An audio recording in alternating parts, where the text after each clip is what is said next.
Hello, and welcome to Tawagoto Café, the nonsensical coffee shop talk. Now featuring a guest from not in this country, Hunny Cough Drop. Say hi. Hello! Okay. So, this is the first time that we are featuring a guest from outside the country, and also somebody that Seele has not met previously. So, I'd like for each one of us to give a quick introduction to what we do and what our academic background is.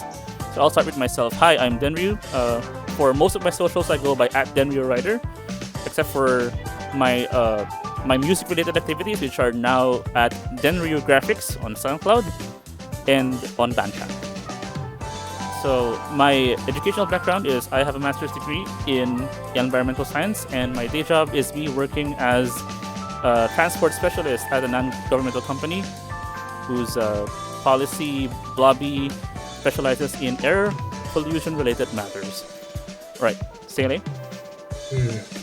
Seele000 at twitter.com. Theoretical astrophysicist by day and Japanese to English translator professional at any other time other than the day or even the day. Okay, next. And I am Hunny, also known as Hunny Cough Drop. Thing I didn't think about before, my pronouns are he, they, and my background is currently Twitch streamer and also retail worker, but my academic background is a bachelor's in philosophy from the University of North Texas with a focus on phenomenology, kind of an offshoot of existentialism, and I have the aspirations currently to keep working towards a doctorate in this field. Okay, so there seems to be a trend here that for some reason all three people in this chat room right now have a very strong academic background, and that's partially by design because I engineered this episode to be like that at least, but also at the same time it's a reference to how Seele and I's friend group conveniently consists of highly trained STEM field professionals. Not all. Well, we're not all even STEM. Yeah, because some of us are IT people, who all coincidentally happen to meet each other playing rhythm games in an arcade. Yep. And then your first foreign academic is a humanities major? Oof. No. Well, it doesn't really matter much because our don't worry. lawyer I am a friend humanities has, major as well. My bachelor's degree is in human geography, so yeah. Oh, hell yeah. So I am I am both a humanities major and a STEM field major. Oh, Lord. Because we are the type of scientists who do agree that the humanities are necessary for us to conduct good science. Yes. they're absolutely necessary. Which is fantastic to hear. And that is apparently a hot take, but no, we are not doing that today. So, oh no, I'll throw hands. I've heard of it as a hot take, but really that's so short-sighted if you really think of it as a hot take. They are necessary. You can't get well-rounded scientists without them knowing their history, among other things. Yeah. Okay. So the concept of this is, if you haven't already seen the subtitles, that this is a nonsensical coffee shop talk. Seele and I conceived of this podcast as literally the listener's equivalent of you walking in to a coffee shop where the two of us, or at least the combination of people who are in currently this episode, are talking. You could probably give a brief history about it, actually, how we conceived it. Yeah, because it does. We can quickly refresh that history every so often, so yeah. Yeah. It's basically just us. Okay, it all spawned from the fact that we had a tendency, pre-pandemic at least, to stay at a particular coffee shop near my place from the hours of around 8 p.m. to, well, we get kicked out at midnight, and then we might often extend the talk outside all the way to 3 a.m. And we basically thought, you know what? We should talk about this online. May- Maybe maybe it will get it. It will get somewhere. Maybe it won't. It doesn't really matter for me much. I just really wanted a place where I could just throw out random thoughts into the air. Yeah, this is basically the vehicle for that. Yeah. And okay, so chat comment from Yvonne Me. Denryu says, let's not get into that. But Hunny says, I am ready to fight in all caps. Okay. Listen, chaos. Oh yeah, I totally forgot to introduce Hunny with the words chaos gremlin, because that's apparently what their role is sometimes. Oh, that's much better than chaos twink, as I've also been referred to as. Oh yeah, who calls you that?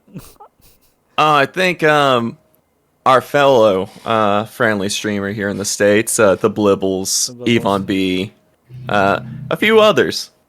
So yeah, Hunny Cough Drop is somebody I met through their network. So that's another very interesting story actually, because so Seele, you know Goro, right? Goro has a mutual friend called Ormakuz, and Ormakuz actually started my whole streaming thing. And so Ormakuz introduced me to the Blibbles, and the Blibbles introduced me to some of their friends as well. So the Hunny Cough Drop was one of them. And I think just from the interaction that we two have had on their streams, it seems that we sort of have this we both have this tendency to really sideline into talk of a very serious nature sometimes, or sometimes really random nature. And this has happened so much on their streams to the point that they actually have a term for it called tangerines. So you can go ahead and explain that, Hunny. Yeah, so a tangerine, basically, as I at a moment thought I came up with on the fly, basically is a tangent. I was talking with my partner, and we were going back and forth about random things like, ooh, hey, let's just have a little tangerine. Something that is small, sweet, might be a little bit bitter. Just tear it apart, ingest it, and be done. And that's what a tangerine is. So anytime I'm on a train of thought and a tangerine rolls in, I gotta take a bite out of it. It's a pretty nice package for essentially what's a tangent. Short Yes. It also sounds like the word tangent, so that's the whole point. Yeah. Okay, so And this speaking is of tangents, I gotta step away right quick. Gotta let the dogs in really fast. okay, because that is something that can sometimes happen. Like IRL stuff can sometimes happen. So, all right, let's do our quick real premise talk, which is I had to get rid of a bunch of doenjang today. I tried cooking miso soup. Doenjang? Yeah. But the problem is I think the ingredients were definitely past their prime. And Doenjang is a bit too. How should I put this? it's stronger. It's stronger and It's stronger than miso. Yeah. So why are And you I'm using back. it to make miso soup? yeah, it's also like 3 months past its best by date. So I tried to hastily do something with it, but I think the effort was not really worth it in the end. How much doenjang was it? Enough to make an entire pot's worth. Is it Yeah, stinky? It's a waste. Yeah, that's a waste. Namatay na. Oof. Was it stinky though? Yeah. It wasn't, but the thing is that I accidentally put something in it that might have not been good also as well. What's the ingredient? Mushroom. Not that bad. Doenjang and Yeah, mushrooms could be good. No. It's more of like the mushroom itself was also bordering on about to be spoiled. Okay, no, that's bad. So you were just making a delicious spoiled surprise. Yeah, so so Bad so mushrooms you are can bad. see that it seems that the curse of the Friday the 13th has kind of like passed me by, but now it seems that all of my bad luck has been piling upon me in the last 4 hours or so. Yeah, Monday the 16th, I feel like, is worse than Friday the 13th. So yeah, okay. So let's introduce the premise of this episode now that we're all like Oh, settled yeah. in and okay. Because we have met with a terrible fate. But the thing is, okay, so I know that the moment I did like propose this episode to you, Honey, was actually kind of a little bit of a troubled moment, and things actually did change a little bit since that day Yeah. and now because something did happen between those days, and okay, so this needs context. So episode 11, which is now out, has us Seele and I talking about particular issues that we feel like although that's more of a climate Climate themed policy. yeah, it's more of a climate policy themed episode more than it is like a politics themed episode. But at the same time, there was in fact such a huge negative mental drift that happened around the day of the election and the days afterwards, and it created such a huge negative energy space on the internet. And I feel like I think I need somebody whose specialty is figuring out how people act and how they think to make sense of all of this chaos almost, and sort of all of this like negative juju that happened. And to preface this, so the results of the 2022 Philippines elections already came, or rather, it's very unofficial right now. But if we're Yeah, everyone given can see it. no nobody I don't think there's a formal concedement yet, and the Commission on Elections has not announced a definitive winner to the election yet. So with massive election difficulties and irregularities and several suspicious happenings that happened on the day itself, many people on the internet do consider the results a little sus. And also, considering the numbers that actually did appear, or at least the unofficial numbers, that alone has sent people around us, like people we know in person, and a lot of people who uh, decidedly did not really care for the results of this election at all. Um, a lot of pause. And as somebody who usually takes in a lot of this like stuff, like I've been given like advice to just stay off social media for now and just not take it in because it's gonna make your mental state only worse. And the fact that okay, so there's a bunch of like reactions to it, right? The reactions to it range from like it's literally almost the same as dealing with grief almost. And I think a lot of the same principles do apply in a way. But at the same time it's like there's also the feeling that there's a huge like torrent of despair swirling around on the internet. That's actually been alleviated. That's the one thing that's changed between the day I proposed this episode to Honey and now, is that there was an event last weekend where one of the major runners for president held an event where they would announce the creation of a large An NGO. scale non governmental organization to continue the efforts of the, not gonna lie, really massive volunteer group that appeared to support the candidacy of this particular candidate during the Mm-hmm. elections. And that gave people a lot of hope. Something that I would not have known was going to happen when I first approached Honey with the idea of this episode.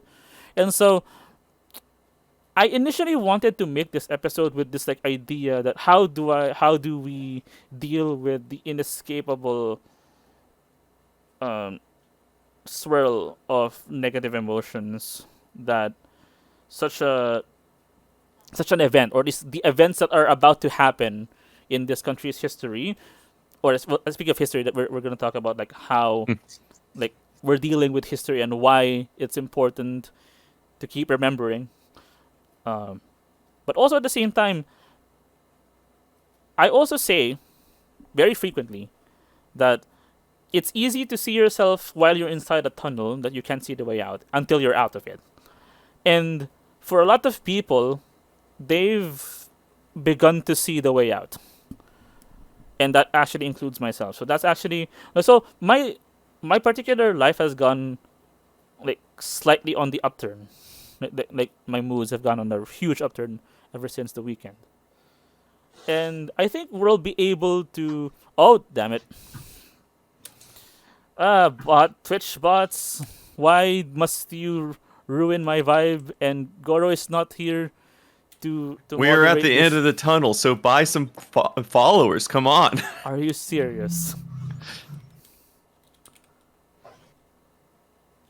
Uh, there we go. That's gone. Jeez, it's the internet. Anything can happen, right? Okay. So Seele, give us a little bit of the background. Oh, rip pepperonis, says Yvonne B. Okay. So Seele, give us a little bit of the background of your experience in the run up to, leading up to the elections, and what happened afterwards. It was mostly frustration. Just frustration, actually. No despair or anything. Just, we'll have to do this rondo again. And then when the results happened, I was pretty much, okay, now what do we do next? It took me a few That days to it get to took that me, point, but for me, it was like immediately after I voted, I already knew what was going to happen. So I was already planning my next moves. well, okay, to be fair, I actually was expecting this to happen as well, but I was not expecting the numbers. Because the numbers were almost really suspicious. Like, really? Like that? I'd argue then that I'd argue then that your bubble is still pretty much a bubble because I've seen the larger bubble and it is massive. Okay. So that's also a thing that I'd like to ask you. Because without giving Hmm. away your position in the family, I know that you've been exposed to the machine. Yeah. And I'd like us to talk a little bit about the machine before we ask Honey about the about the The about thing with the machine is what that they have come up with regards to, because I know Honey has mentioned a book to me called Escape from Freedom. We'll get to that later. But first, Sele, let's go with you. And what can you say about the content machine? the content machine is actually quite smart. Since for one thing, the main, not even, let's not even talk about the purported, well, I'd have to say purported. Uh, For legal reasons, we have to say purported. yeah, purported troll forms, etc. Because if you're really deep into the rabbit hole, you're not actually looking at those anymore. You're looking at the main supporters, the main people who make content that are in active support of these particular candidates. Like this is regardless of actually leaning. This applies to Everyone, pretty yeah. much to all the parties, not just. But of course, that particular party is also really strong with their POV, and uh, I think the closest US comparison I could give here is Ben Shapiro but smarter. Wait, oh, Honey seems to be like fizzling. Yeah, Oh no, I laughed. Sorry, that yeah, was just hilarious. he clearly laughed because that's the best comparison I could give. Like me being aware of both US and Philippine politics is pretty much a plus. And what I could say is that a lot of these content generators that push these narratives actually know what they're talking about. Yeah. But the thing is, the average viewer might not be privy to the selection biases that are in play when they start putting out figures and such. Because they're very careful about how they present their evidence. To the point that even me, like just casually hearing it, it's actually pretty convincing. So, granted, I have to filter it through my own set of biases, so I am not fully convinced, but from a completely rational standpoint, without having to check all of the evidence and actually having to read stuff all by myself, it's not bad. Like from a purely observational standpoint. Yeah, for a rational standpoint, yeah. Yeah, from a purely rational standpoint. Because the idea And is from a that I lazy know that. rational Sorry, standpoint. I should like because what I was going to interject with was the idea that a lot of misinformation is being circulated through those channels, and I think what they do to make it sound like authoritative is because I actually showed you a bunch of like reference materials in the pre-planning stages of this, and what I said was they can compromise on some ideas to make the whole narrative more credible, Yeah. and Oh, and here's half the truths thing. are very powerful. And here's also another thing. They don't harp too much on the conspiracies. They instead harp on the potential benefits as Mm-hmm. well. Yeah. Because here's the thing. Uh, on our side, at least, like if I've observed the lawyer, observing the lawyer, for example, throughout the election cycle, it turns out that he was not that aware of some of the other candidates' platforms, which I was aware of because I was exposed to that media that I've been hearing practically every morning during breakfast. Mm. That's why I eat here upstairs. But essentially, those other candidates do have platforms as well. And the thing is, they're scarily, not just scarily attractive, they're scarily similar to the other candidates. Mm-hmm. So really,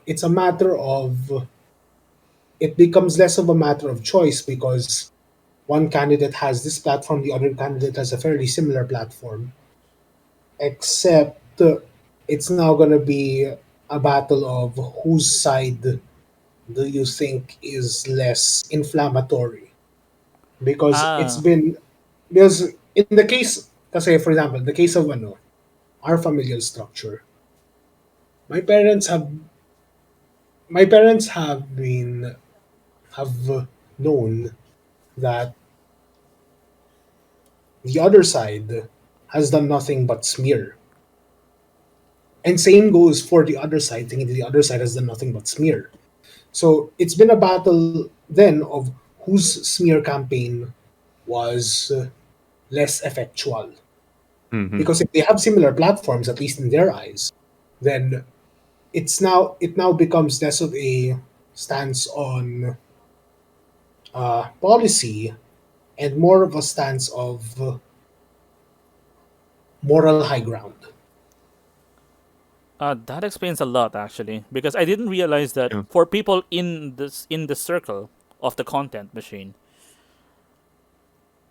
they actually can do have the evidence to believe that the other side is the one that's doing the smear campaign, Yeah, because everything they're seeing is just the clean parts. yeah. Because from our side of the circle, Because from our side, that's also what actually we've been observing, and that's why I've also like resisted doing really anything apart from filtering things out through my own lens all throughout because it becomes hard to trust the sources of information. You really have to scrutinize every single thing, and that becomes tiring. Mm-hmm. and most people do not have the energy to do that, and Yes, that's why exactly. That's why TikTok, that's why Facebook, that's why they're so effective in That's just why YouTube. yeah. That's why yeah, I think now I'm starting to realize like the reason why YouTube they invest a lot in YouTube. Specifically, like they hire specific like content creators and influencers to specifically harp on about the good things that this other And if candidate is like. and But I don't know. It's and mostly for me. I think the one, well, for the one that's the content that's like crossing over to my side of the algorithm is the and it's all of the legacy, like the legacy of the father. I think the people doing the legacy are actually the ones that are still just pulling in people there. Because the late stage of it is that you don't even need to hear about the legacy, etc. You only need to hear about the plans for the future. So use Mhm. so you first you the process is first you show the good side, and then show the exaggerations, and then Hmm. finally show the clean side of what's to come. So what exactly are the promises? Like I've heard about promises such as like we are going to have the price of rice in Go this down. administration. I think I've also heard people say that the price of oil is finally gonna go down, Yeah, but oil. Yeah, uh, internally I'm just chuckling at that thought because it's hard to do that without wrecking the economy at this point. yeah. Oil's going to what else have they been promising? As said in episode 11, renewable energy, Renewables renewable as energy. well. But a lot of this is because part of the legacy is the windmills thing. So Yeah, I mean, to be fair, like it worked in their region. It works very well in their region, but it's not guaranteed to work everywhere yeah, else. yeah. Especially people outside who know that the project wasn't originally theirs in the first place. So Mm. uh but also I think there's also yeah, the biggest one of the biggest promises that they gave was businesses will thrive under my administration because we will give tax amnesty to everybody. Yeah, actually, that's also another thing. And from an analysis standpoint, that's actually something that they've been planning. But the thing is, it's all down to percentages, and well, you'd really have to see the plan before you can make a value judgment. Yeah. Yeah. Since that's one of the problems as well with that campaign is that I think that one of their major flaws is that there's no trail. Like they've stated their plans, but Have they given us the numbers to be rigorous about it? I don't think they have. I don't think they have Because either. Not even within their circle. yeah, because the thing is like that's actually a smart thing to do because you can't promise numbers. Well, except from we're going to reduce the but because It's hard to promise numbers, period. If you promise numbers, then you'll have milestones. And if you have milestones, then yeah, you need to fulfill those milestones. yeah. So that actually leads to one of my next points, which is the fact that every election cycle, it's not exclusive to this one, but Yeah. there's an there's a annoying idea that I notice whenever election results come out is that people always tend to go for lowest common denominator problems. Such as corruption, No, no, no. It's etc. more of why are we allowing insert sector of society here to vote? Ah, okay, okay. That's a completely different can of worms, and I guess that's worth Yeah, discussing now. so that's why I also talked about idiocracy when I was leading up to this episode because 'Cause you'd see honestly, it in, sorry, go on. I think you'd see it in you had our said own something. you'd see it in our own server. Yeah, we see it in very close friend groups. Yeah, you see it in my own server. Like you have our own friends who sometimes get into that territory and also becomes exhausting.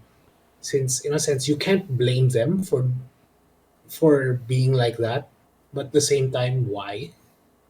Why? Because we can't really like we can't really absolve the fault from them anymore because they are they are ultimately responsible for the content that they choose to consume, even though really the No, not content just is that. rigged. Not no, not just that. Not just that. Like they're not. You can't blame them for thinking that way. Oh, okay. So that's what you meant. Okay. You can't really blame them for thinking that way. You can blame them for choosing to think that way, but you can't blame them for being in that place. Hmm. The anchoring point of this discussion is actually a video that I saw on the internet from content creator Sarah Zed, who talks Hmm. about the movie called Idiocracy, and Okay. I also this is a link so that Honey can talk because in especially towards in the, because when that movie was made, it was actually like a few administrations ago in the U.S. and people Hmm. have had this like perception that this country is being run by idiots and we should remove idiots from society altogether outright. And the movie goes into like weirdly very creepy eugenics territory, and I've Yep. noticed that this kind of like thinking is not exclusive to that kind of movie. It's exclusive. It's something that we observe on a daily basis, being around people, especially at the height of like election season. And I'd like to get your thoughts on that, Honey, because why is that kind of like a mentality persist? Why does that persist, do you think? Um, if we're talking about kind of like this aspect of like what y'all were talking about, your own experiences with the election cycle, the anxiety, the frustration, the sadness that comes along with it, like all this sort of stuff. It's one of those aspects of um, if you have the. I'm trying to make sure that I walk along with this correctly because A, I don't have any singular answer. Like that's going to be the toughest thing to ever do. Oh, that's okay. This is just a springboard for But more discussion anyway. So oh yeah, no, and that's kind of one of those things where it's always I want to make sure to at least give the acknowledgments that this is going to be from a very uh, Amerocentric perception. Even though definitely my country has affected y'all's in some very detrimental fucking ways. Um, Basically, from how I see a lot of it is the standard of living, what is the norm for a lot of people, gets threatened. And especially if there is the existential threat of rolling back to a time to where some people were not allowed to exist or they would be going back to a worse time. There is this kind of, excuse me, kind of this somewhat like it like brain rot to a degree, not to be stuck directly on that, but whenever you see people that lean more conservative and things like that, I'll primarily point a lot of this towards my own country, because there is no valid anxiety for me to not bring up political leaders because that's something I don't have to worry about. Not to be like, haha, I get to do this. My local state elected officials, like Ted Cruz, Greg Abbott, all these people like that, they use a lot of those anxieties and fears of a lot of the working class people who don't have the privilege or the luxury to actively examine political discussions, to look at the different platforms that each person's on. They do want to see results. And whenever you see someone that's like, hey, we're going to eschew from this cultural stance, like cultural bylaw. I'm having a little bit of my own brain kicking around. The coffee hasn't kicked in yet. the cornerstones, there we go, of our culture is being quote unquote eroded by these different ideas. Like one of the big things that people brought up was critical race theory, or CRT, and transgenderism. A lot of these things are used to stoke those fears to really kind of calcify a type of fear that can be used in future elections. So this whole aspect also kind of touch base on idiocracy. There is this like always a call, and this doesn't just go to the right, quote unquote, like the Republican sect of this country, but also the Democratic side of this country. People will look at others and say, you should not vote because you're an idiot, you don't know what you're talking about. Like, there is a lot of classist, kind of sexist opinions that get kind of perpetuated on how someone's knowledge of the current events. And you sometimes don't have the fucking time to do the research. And just like in y'all's country, it's easier to have YouTube tell you what's going on, to have Facebook tell you what's going on. TikTok isn't as big with the older generations, but it is definitely getting bigger with like the under 30 crowd. So I'm going to stop there because my brain was like, hey, I think you're going into a rambling circle, so let's make sure we're at a good place. Okay, so thanks, Hunny, for that. Since your point about their stemming from the threat to one's current way of life is actually a really, really strong force. And I think this is a fear that a lot of sectors of society acutely feel.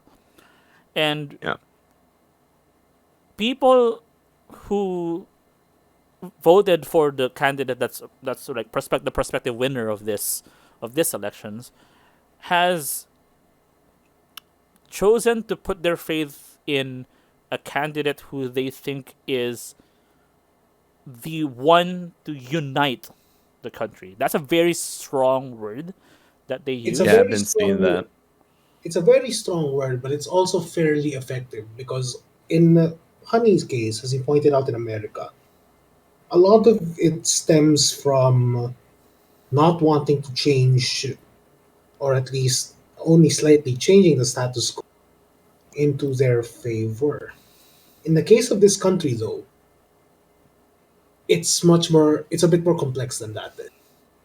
Because if under the guise of unity, you can elevate the lower class, maintain or even elevate the middle class, and absolutely maintain the upper class, then I'd say that's pretty united, to be honest. It's all economic in our case. And that actually leads to a fairly interesting question that I have with regards to the American case, which is it a chicken or egg problem? Like, do the economics precede the cultural aspect of things, or are they hand in hand? So, like, here in the States right now, we are going through the absolute clown circus of, quote unquote, a culture war on many different things. They present it as a culture war, but yeah, like It's almost conservatism. any. Oh, go ahead. Sorry? Oh, I thought you were saying something. Basically, like any country, any culture has a quote unquote culture war. And that is just like a historical way. Like, people's cultures change. And oftentimes for the better, sometimes for the worse. But the thing that feels like it's not a unique phenomena, but it's an interesting one, is the weaponization of it so that you can perpetuate a political ideology that will be beneficial only to what is considered a fiscal minority in this country. And it is kind of one of those bits where the economics are hand in hand, yet also not on the spotlight at times. Like, the only time it gets brought out is if for the legal and illegal migration or anything like that, where people are like, issues. yeah, it's like, oh, those immigrants, or worse language used, are making more than me? How dare they? For me, the typical white American, and then that comes into race as well. The predominant bit of it is just this bit where it is not how I'm bringing it down can be simplified, but it also shouldn't, because there are a lot of different factors. Just like in y'all's country and abroad, elsewhere, there are a lot of things that are being used by more ingrained, powerful people. A lot of the families that are practically dynasties here in the States do the same, do a thing to where they try to make sure that any attention to their misdeeds is eschewed elsewhere. So there's the targeting of traditional family values being taken away by transgenderism, or the fact that wages should stay the same and that unions shouldn't exist. All these different things get used, and from discussions I've had, it's been a claim that the right, the Republicans, or just the right of the political spectrum here in the States, have had their singular goal of returning more power to their ideology than to have the democratic leftist ideology continue to blossom. That being civil rights for people of different backgrounds, different fiscal, different racial, different cultural backgrounds. Even this fight currently with Roe versus Wade, which is basically to protect the privacy of American citizens' bodily autonomy, which primarily is to basically be like, hey, women can get abortions if they want. With that possibly being repealed, that's another aspect that is using the whole spectrum of racial backgrounds, cultural backgrounds, fiscal backgrounds, political backgrounds, all against each other to eschew from different things going on. Primarily in how economics truly affects it is from corporations wanting to make sure they keep making a really good buck. And that is my slightly anti-corporation rant at that end. So I think what I can comment on this is that it's kind of the reverse in a way in this, because it's our relationship with the whole left and right side of the political spectrum is very different in a sense, but also as an addition to what you're saying, for reference, abortion is illegal in this country, and so is divorce. Getting a divorce is illegal in this country. The state will not recognize We any do have divorce. annulment, though. Annulment is the closest state instrument that's possible, and it requires the approval of the church, I think. Yeah, I was about to ask about that being the dominant religion being Catholicism, correct? Yes. Yep. And so actually the Catholic lobby is one of the primary reasons why abortion is still illegal in this country, but this is not a discussion about that. What I'm going to say is that the narrative, the leading narrative for the past the post 1986 years in this country was that the liberals have failed us. Yes. The liberals have failed this country, and they have run this country in it depends on whoever's saying it. So for most people, it's like the candidates ever since 1986 have been lacking, incompetent, or otherwise actively encouraging the concentration of power to a select few families, and then like I'm not sure what irony they can see about that. Although arguably, if you actually if you take a step back, you'd see that both extreme sides of our left-right spectrum actually say the same thing with Mhm. regards to that 1986 onwards. It is. I do want to note Because that. yeah, Oh, sorry. Go ahead. back just going back into the context of 1986. Yes. Since the thing is, uh, both the both the pro on one side and the pro on the other side will agree that the 1986 events didn't do much, but for wildly different reasons. Yeah, but for extremely different reasons. Yeah. For wildly different reasons. And well, given my own predisposition, I'm more inclined to agree with the left sides. But the right sides also has some points, especially with regards to their highly localized. Yeah, it Uh, consolidates power still. That still yeah, hasn't been it's still solved. like it's the consolidation power was only shifted So yeah, that's actually from one of one the side to the biggest next. biggest narratives that the this current election has had, because it's either you take back the power that was quote unquote removed from you because of 1986, because it just went to a different set of families, so therefore the 1986 revolution was quote unquote a sham, and that's the word that they Mhm. keep liking to use for some reason. Wait, what noise is that? That's from me. I'm just unpacking my digestives. Okay, it, Go it it on. it happens to be like really loud. Yeah. Go on, go on. Okay, so the biggest sticking point of that is there is a strong narrative as well. I like to say the word narrative a lot here because I think that's one of the biggest Mhm. themes that I like to like, really hammer down, is because Yes. the history is nothing more than just a pretty much like glorified narrative that people believe in this case, and that the current narrative they're trying to push is that anybody, it's like rewriting the definitions of things almost. It's like the communists are out to get this country and ruin the government. So therefore, anybody who does not agree with the government is a communist.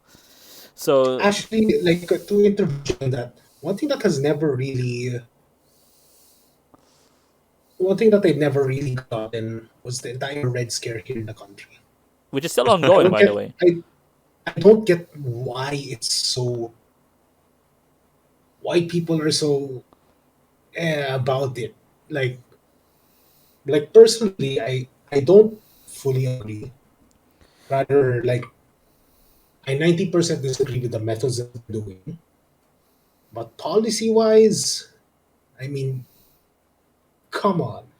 Yeah. So it's really a case about like shooting the messenger almost. Is that because anybody with ties to the Communist Party of the Philippines slash the New Or People's even Army, suspected. or Or even even suspected, suspected that. are Mhm. branded as violent insurgents who desire nothing but the complete dissolution of the state. Yeah, yeah, that's the narrative, right? And That's the narrative. That's the narrative. I'm like, this includes everybody who joins a labor union in this country. Mhm. Uh, and Like it's like it's that almost funny bad, to me man. that it's like so easy. It's like so easy to drum up like stuff like that, and things like NTF, LCAC are not making it more difficult. It's like it's so easy nowadays. Like Like, to be honest, there are entire task forces in our government that are specifically designed so that people will witch hunt their individual communities for anybody who is suspected to have ties with the communist army. Even though like that's to be been fair, pretty much like not a thing anymore for like Like, I even suspect that the whole reason why the New People's Army is still going is because the government itself is giving them weapons, but not. This is not about. That's Let's yeah. not talk That about that. we're entering real conspiracy That is a theory. real conspiracy theory, and I don't think I believe that 100% myself anyway. So, Is there if I So interject on this part really quick? I feel like it's whack for me to interject on y'all's like country's part, but I want to sure. like it's the aspect of the United States has a absolutely fantastic history with Red Scares. I had no problems there. Yeah. Absolutely fuck ton of problems. But I'm talking about the disillusionment of like how the leftists, the liberals in y'all's country began back in the after '86. Currently here in the States, we're having that.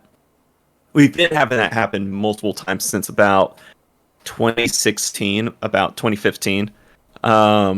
Because back in 2016, obviously we had the election of big moist loser president Donald Trump, who was able to win out against Hillary Clinton, where there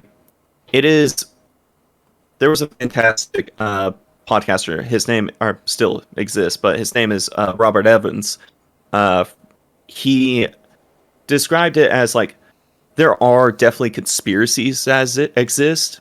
The things that are problematic are conspiracy theories, and a conspiracy within the Democratic Party was to make sure that Bernie Sanders, who is a active like democratic socialist, would not win the Democratic primaries, That and that conspiracy. happened. That conspiracy happened in broad daylight. Exactly. Like that's one of those things where it was frustrating, and that was one of the more devastating cracks. And then, of course, obviously, protests Wall Street years before that were one of the many other cracks where we started to see that the Democratic Party was not as actually worthwhile of its convictions. Like, it would rather stay moderate to near conservative than to uphold its election promises. Cough Like, my currently, munch. wait, sorry, sorry, and who were you talking about? oh, I think I know what he was doing. Munch. Yeah, sorry. Yeah, that's yeah. that's a bad cough you got. Let's leave it in. Let's leave it in. Yeah. But yeah, so basically, like the long and short of it is, currently we're seeing that disillusionment gain traction because, again, I'm going to be touching on this a lot. Is the current Roe versus Wade debate, the attack, all this sort of stuff, and the milquetoast reaction that our current president Joe Biden has, where he's been like, "Oh, y'all have to get out there and vote." Dude, we did fucking vote. You have the fucking presidency. You motherfuckers have a lot going on. Why are you not using that presidential power? Why is it that the majority, like, we have this dude named Joe Manchin and Krista Sinema that are both Democrats that hardline vote against Democratic interest. And it is frustrating whenever we're continuing to be told you just have to vote. It is almost as if they are wanting to have us get really dissuaded from doing a lot.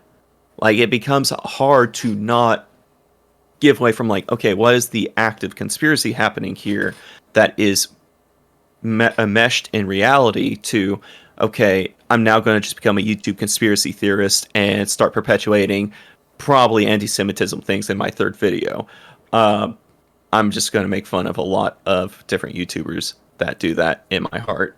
But it is that thing where I feel like it's happening more often in the modern day to see a rejection of leftist ideals if we are to still put leftism as equal to civil rights and equality. and more embracing of the authoritative right, kind of in that bit of maintaining cultural quote unquote values and things like that. We're seeing that happen a lot more, and an anxiety that Denryu and Seele you'll probably see in 2024 is an anxiety that will get a quote unquote smarter Donald Trump in either the way of Rob DeSantis of Florida, who passed a bill called the Don't Say Gay Bill. It's colloquially known as that. There's some bullshit name for it, but basically it is his way of attempting to erase queer identity and trans identity in the state of Florida. And the other possible candidate is going to be my current governor, Greg Abbott, who, under his tutelage, caused the death of thousands of Texans during it was either 2020's winter storm or last year. No, it was 2020's winter storm. That's 2020 storm, yeah. Yeah, where ERCOT, our electrical company, lost all power for a couple of weeks, and people froze to death in their home. And he's currently reeling back from closing the border off to truckers to stifle trade, and that bit us more in the ass than Mexico, who he's trying to strong arm. So we have these two possible Republican candidates that will be the possible catalyst to a more destructive America, in a way where we see our civil rights be regressed.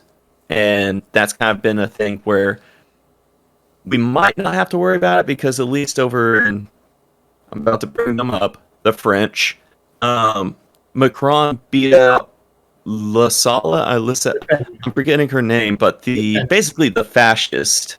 Yeah. Yeah, like it's one of those things where we could possibly see a continued slide more right, but also we might see ourselves kind of stagnate into the moderate kind of position in a lot of the, I'm going to use a phrase that I don't agree with right now because it still does like a good versus bad kind of mentality, but a global north kind of thing from a anthropologist terminology. And hopefully more of a positive slide towards more civil rights in the quote-unquote global south. Again, I fucking hate global north, global south talk. Oh yeah, I digress. yeah. It's better than what we had before, but I agree with the anxieties about using that term. But at least it's better than what we had before, even though people still say that right now. Yeah, because they're a bunch of dillweeds. But it is just the aspect of having this disillusionment is used against a lot of the masses. And this definitely, if y'all need to pump my brakes on my ramble, definitely have me pump them.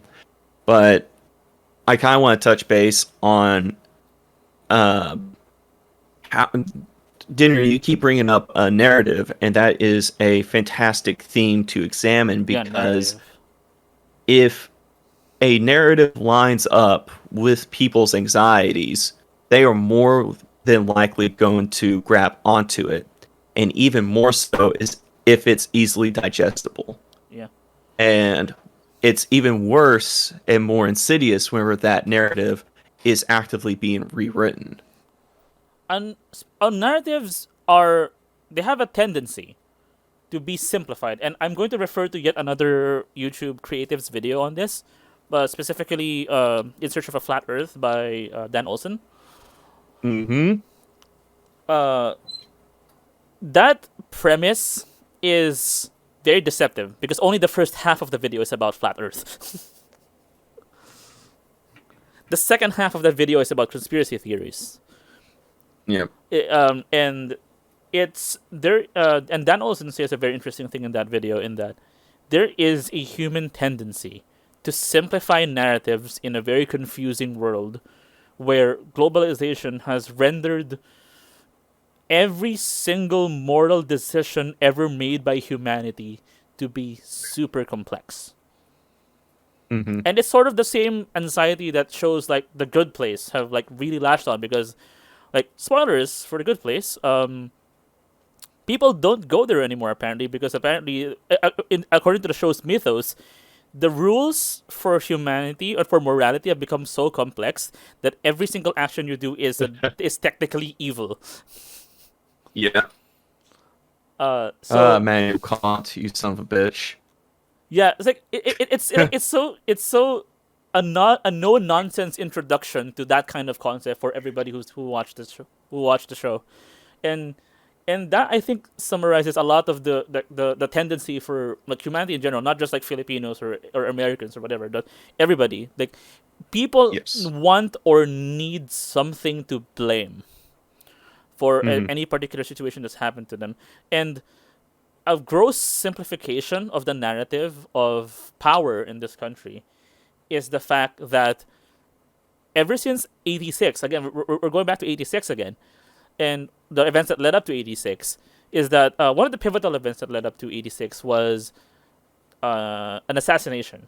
A very famous political leader was arriving from the United Opposition States leader. and was shot dead on arrival at the tarmac. And that sparked that event is one of the things that sparked the events leading up to 86. But at the same time, in later years, like evidence has been circulated on the internet, which is these are true things. These are that the erstwhile president at the time and that person are actually like friends in college. They're like they might have had been like placed on the opposing sides of the political situation at that time, but in the end they were literally just two aristocrats. They Not just represented aristocrats. They were fellow fratmen. yeah, they were Yeah. members of the same fraternity in college, and that also that they have a shared they benefit under the same power structures that lead the country. And so when that really came out, it's like, I mean, we can't really refute that. That's an objectively true thing. That in the end, even though like a political martyr is basically one of the same kind of aristocrats that we want to get rid of in this country. And that's like a very uncomfortable fact about 86 that most people like. It's a factor to why people are disillusioned by 86 because in the end we just replaced an aristocrat with another one. Well, Yeah. the widow of an aristocrat, but still. But the thing is, and that's a very interesting like thing that the people of this country are very like desensitized to the point that if we're just going to elect one of those politicians in the end, why not make it like the most one? And that's going to be transitioning into what my next point is, which is what exactly is this country's relationship with the rich and powerful?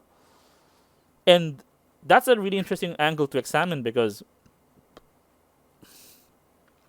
there is no mistaking it. The Philippines is a feudalistic society, even in this day and age. Neo-feudalism. It's called neo-feudalism. It's operating under the guise of a democracy, but it doesn't operate like one. The local structures are built on what I almost am tempted to say filial piety, or like the relationship of a serf to their lord. It's filial. It's filial. It's a combination of filial piety and feudal. Like the material side is feudal, but the social side is filial. It's filial, yeah. And that's a strong dynamic that's very Asian, to say the least. I think it's a very interesting think- topic. No, here's the thing. The filial part is, I guess, Asian, but the feudal part is exacerbated by our history as a Spanish colony. Ah, yeah. Like, if you go back into your Philippine history, like specifically the Spanish era, it's been feudal ever since. Actually, even pre-Hispanic. has been no, it's not as feudal as when the Spanish came in. Because when the Spanish came in, it went full blown feudal. Because people were actually hiring serfs as like manual labor. Not just that, I think there were also uh, wars, or rather small squabbles between landlords back then. Spanish landlords, in fact, Spanish landlords, against other Spanish landlords. a conflict that And in a repeats sense, today. and in a In sense, we just learned that behavior Yeah, except as now time went on. we carry our war out with private military contractors. Nah, it's the Yeah. same thing. It's the same thing. But yeah, Yeah. our family is concentrated in very powerful clans, and and going back to the whole narrative that the relationship of the Filipinos to the rich and powerful in this country is like almost like we support you, therefore you should like we should be part of the same in circle, and there's like a strong in group out group delineation that's happening, and I think that's the reason why people tend to be so tribal almost when discussing candidacy and who they're supporting in the elections.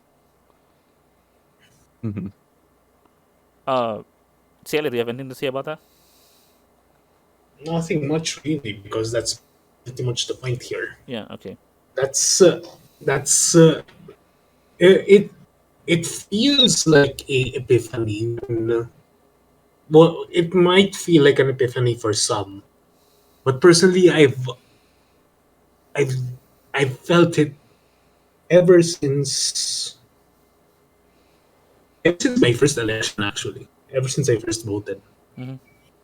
I pretty much already had the idea that okay, this is how this system works, and it is not pretty. And yeah, and oh yeah, I want to tell the story of the coffee run that I did. The Uh-oh. so here's an interesting. So this might sound like a really interest, like an off-topic tangerine, but I promise you this is related to what we're talking about.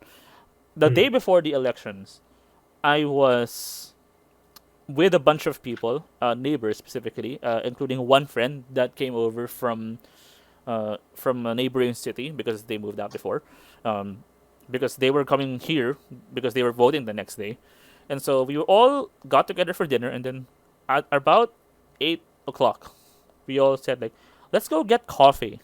So we did. So we all went out for coffee, but we noticed something really weird about the place that we were supposed to get coffee from.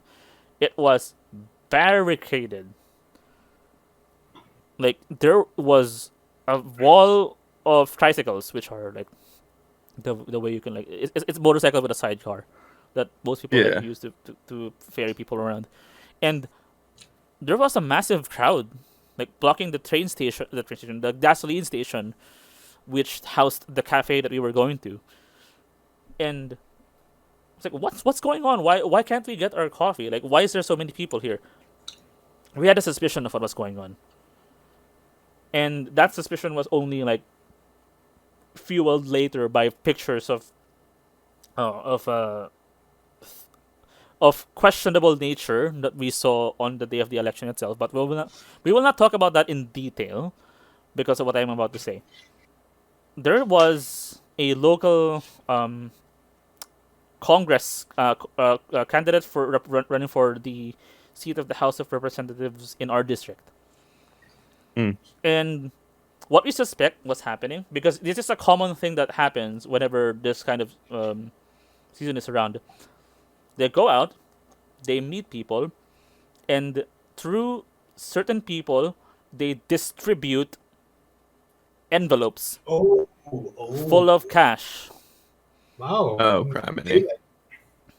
And I think this is considering how large this candidate is, there's a lot of cash involved, and we saw that 3 entire blocks were affected by this. So there were people for 3 blocks away from the I keep saying coffee station, but it's a coffee shop that's in a gas station. Yeah. That feels like the coffee station. That's cool with me. But yeah, it's an interesting thing to see it in person, like being this close to the action. It's like, no, this is the scale. This is the scale of what must happen, and I just have like the epiphany that this is only one city. This is only one city. What happens to every other city that this candidate is running for, because it's an entire district. It's more than just that city. It's an entire section of our province. And how much money had to be spent just to give the supposed handouts to the people in a way that, yeah. So let's not sugarcoat it. It's vote buying, Yeah. and it's an extremely popular practice amongst everybody. Yeah. So we're not really pointing any candidates here, because we've just sort of accepted that things are going to happen like this every time there's an election, because that's what they can do. That's how the machine has always worked. It's been done. And there's no reason that's going to change anytime soon. And also, now that I realize it, what happens if you try to campaign for a quote-unquote cleaner government? Like, Well, I think I can answer that, to be honest. like a lot of that backdoor money goes away. No, here's the thing. You can campaign for a cleaner government.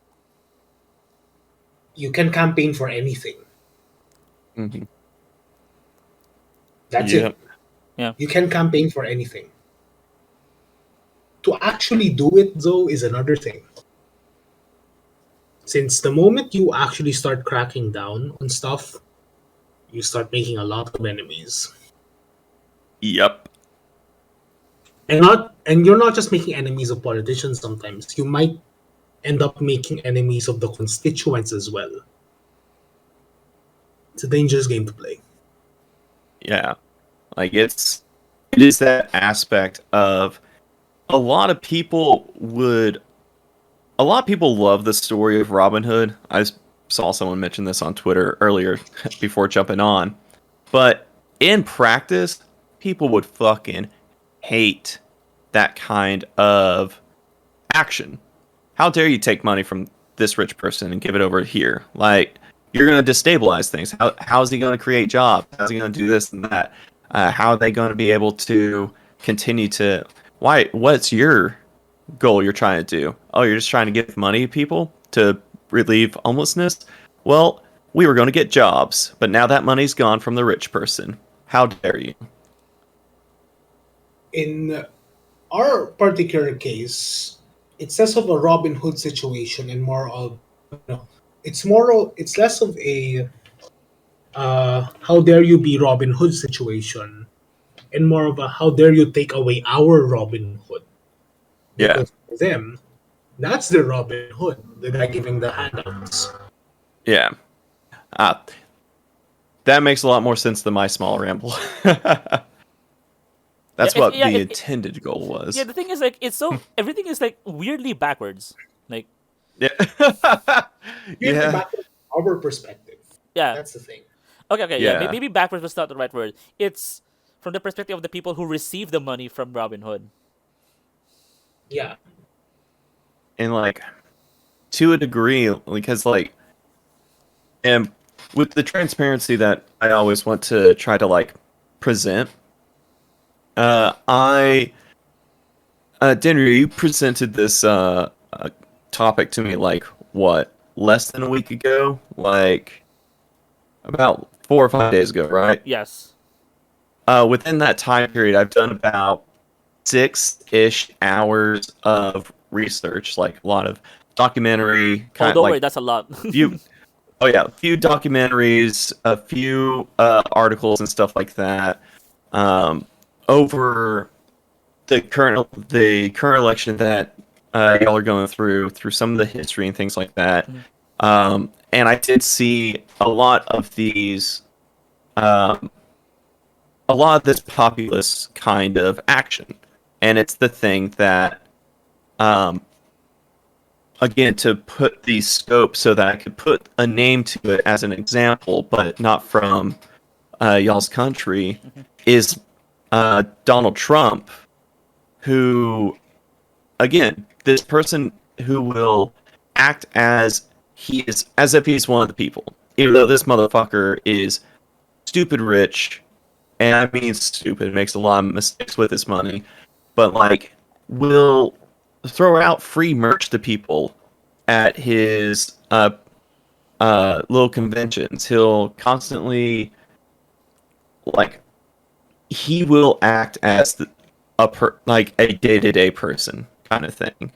And that is more appealing to a lot of people than someone that will sit down with you and intellectually talk to you about situations or problems going on. They would much rather have a immediate fix than a long-term solution be talked about by their political leaders. So even though we're not seeing a lot of United States politicians throwing out money or giving out a bunch every once in a while, there are still raffles. There's online raffles. There's like, hey, if you might be the winning ticket to get to shake this politician's hand and have a beer with, Hell, there's those articles where it's like, hey, which president would you more likely have a beer with, kind of thing. It does this whole active thing of trying to give more of a reason why you should see them, not as a ruling class, but as someone that could be your friend. Hey, you could probably get your butt slapped by Donald Trump. It'll be nice. It's not. I would argue though that Trump's optics, at least in hindsight, are just the bare minimum, because a lot of politicians now have learned from how Trump presents himself, and I'd argue that's the fear. Way more effective at presenting themselves as a person of the people. Yes. And I actually do agree with that argument you make, because that's kind of the point back to the anxieties that we'll be facing here in the States in 2024. We do have politicians on the right and even a few on the left, which is somewhat frustrating, that have taken the lessons from Donald Trump. And the fact that they are wanting to use this as a means to keep their positions of power is frightening. And it feels like, again, not naming names, but it seems like, in a way, some of y'all's candidates took a lesson from both Trump and the current political place. Establishment. Thank you. I was about to call it a circus, but then that felt very demeaning. Yeah. I think I'd like to call it more of the machine, because it's been in place for years, for even before this administration, even before the outgoing administration, even. And the populist idea definitely started with the previous outgoing admin. It's, of course, like there's a reason why that candidate won 2016, because everybody else who was running at that time represented some form of quote unquote moderate liberal, who pretty much are varying degrees of the status quo. I call it establishment ruling class. Yes, establishment ruling class. Yeah. Our case. And the candidate who won 2016 campaigned on the fact that they were so unlike any previous president that had run ever, to the point of it being almost disturbing. But apparently the people will take that over another liberal, because the word liberal is so dirty in this country already as it is. Not even liberal, to be honest. As long as they're a fairly known, like, they're not too unknown. No. I'm talking about the whole capital L liberal. because there is, I'd argue that it's not even that. or did the 2016 administration start that? I I'd say not the 2016 administration, but rather the incompetence of the previous administration. The 2010 one. Okay. The 2010 administration started the derision towards that Yeah, yeah, that makes sense. That makes sense started from there. because the machine started operating towards the tail end of that presidency, Yeah. and people took advantage of it like very quickly. And hello, welcome Blue Kabi to the stream. Hey, Blue. So there is now. I'm going to talk about something else particularly. The other topic that wanted to discuss with Honey. The massive anxiety and the actual legitimate negative spiral that people just really run through. It's like ever since the results of the election came in, and it's like there was the idea that people started to voice out how tired they were of being quote unquote good. Or rather, like, what's the point of existing in a world where quote unquote evil conveniently triumphs all the time? And the skills of like professionals or whatever keep getting used and underappreciated, and like idiots, and like money runs the world and not skill, or like yeah there's a or yeah let's just keep it in the like the moral sense of things, so that that the conversation is become doesn't get more complicated than it already is.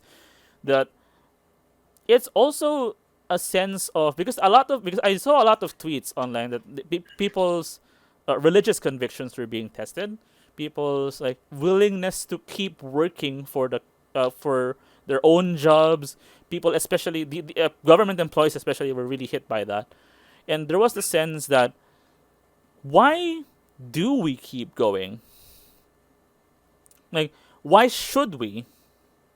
And especially there's the sense that, and this was a very, very, very loud sentiment before Sunday. I think was it Sunday or Saturday when the announcement was made. It was a really loud sentiment because it is really, this was the thing that bothered me the most actually the week after the election results started dropping in, was that the internet was absolutely filled with people saying that I am done helping people and I am going to treat like you deserve everything that's going on if you get this, if you get like personally wronged by somebody, you deserve it because you voted for this president. And it's like, what is this? Why did I know that this is, we needed to like air this out because of course it's people are valid to feel that. Of course they would, because they volunteered. Oh yeah, by the way, let me just also explain that every single person who volunteered for the campaign of the candidate they supported, for this specific candidate, was not paid. All of them worked for free. Because they knew that the campaign was already like short in money, in financial benefactors. Like they carried up, they made up for it with sheer amount of people and the willingness to go house to house to convince people to vote this candidate, and to like sit down with people and like examine their reasoning, and then sometimes get violently kicked out of some residential areas because you young people don't know what actually happened to this country, because this country was in a golden age when so and so was president. And like, it was unescapable because there was a threat almost like everything that is directly for the good of this country, whether you be working in the academic sector, if you're a government employee, or if you work in especially the healthcare sector, especially if you were a COVID doctor who worked in a COVID ward. And note, yeah, these are the people who got what, $13 as hazard pay for like the end. Like, that was supposed to be monthly, but also that $113 check was all they got as an additional payment for the extremely low payment that we give nurses in this country. And people who work for health adjacent agencies like the Red Cross and like humanitarian agencies like people who are working in disaster response, especially people working in disaster response, because we got hit by a lot of typhoons during the pandemic years, and all of those people took to Twitter and said, "I am done. I am done working for this country, because if this is what you pay us for, and you're going to repeat that, you're going to risk repeating that side of history again." Like the 1970s were such a tough time for anybody who caught themselves like in the.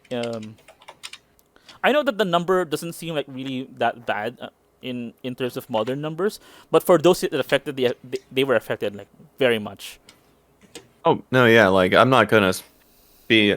You will not have me be the first person to say, "Oh yeah, numbers don't matter." Like that's. No. I said that because kind of one of the detrimental things. I said that because there is a dominant way of thinking around here that that people will say that, hey, the 70s weren't so bad because only the quote unquote communists got killed or tortured. Yeah. And I know that we keep like coming back to this point every so often, but it's like it's so incredibly easy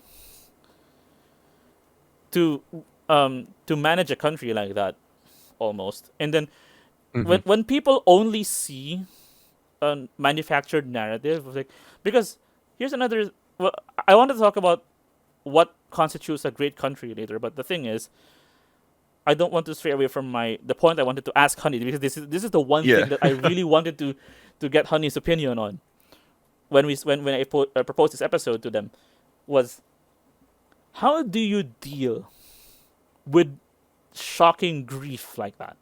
Almost, is that people this I was expecting that when the time came to record this episode happened, I expected that people would still be incredibly bitter on the internet, and Twitter would turn into like a really toxic place for the weeks to come, even months to come after the election, because of things like that. And thank goodness for the announcement on the weekend, because seriously, that diffused so much. Like, you got word from the president candidate that you were supporting that don't do that. We will not choose who we will help. We are doing this because we can. That's such a huge morale boost, and such a sorely needed one, to be honest. And here I was when I proposed this episode to Hunny Cough Drop, thinking that, how much more of this, how many weeks of this do I have to take? And honestly, it's a good thing that it's not that much anymore. But it's still a good thing to like point out towards, just because, so that you know what kind of mental state I was in. That I need somebody to explain this, to process this with, and I like thought about I need somebody outside the circle, and that's how I invited Hunny to this, and I think that should be it. So what can I say about that? Yeah. Like, so there's a couple of points that I want to kind of touch on with all of this, because I think it's emblematic of our current global phenomena, and that is the internet. Just in general, in fucking general, the internet has been a place that has fostered hate, has fostered hope, but also has been this deluge of information. And here in the States, point one, we had kind of the same issue that y'all's first responders, y'all's quote unquote essential workers, like we've been called. Whenever the moment of crisis occurs, there is praise for those people.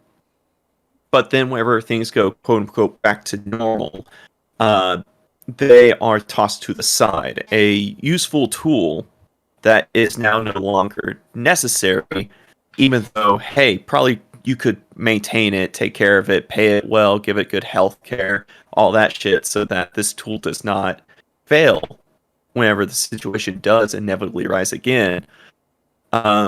We had a lot of healthcare workers quitting en masse. We've had a lot of food workers quitting en masse, trucker. Like, we've had every single kind of essential worker that made sure that the early days of the pandemic, that is still fucking going on, just getting more and more normalized, and that's frightening. Those people are not being cared for and being left high and dry. That's why you see, at least here in the States, the quote-unquote great resignation going on. You see a greater influx of unions starting to pop up. Like, there is an answer to that dismay of, there is equal parts. I do not have the privilege to quit this job and to leave. And also, God damn it, I'm going to make sure that it's better for whoever follows me, whoever helps me, whoever does any of this stuff. Like, this should not be thrown to the curb. Another aspect is this, how you were feeling that things were going to stay toxic. The more realistic things, back to that deluge of information, what occurred recently here in the States was a series of tragedies. We had a couple days ago a mass shooting at a convenience at a grocery shop, I believe, up in Buffalo, New York, by a 18-year-old white supremacist who did end up murdering 10 people, predominantly black folk and other people of color. While at the same time, there was another attempted mass shooting at a church in Orange County that was luckily still not allowed to happen. And we currently still have everything going on with Roe versus Wade. We have so many things that are happening all at once that in this deluge, you cannot sit down and really exist and process your grief.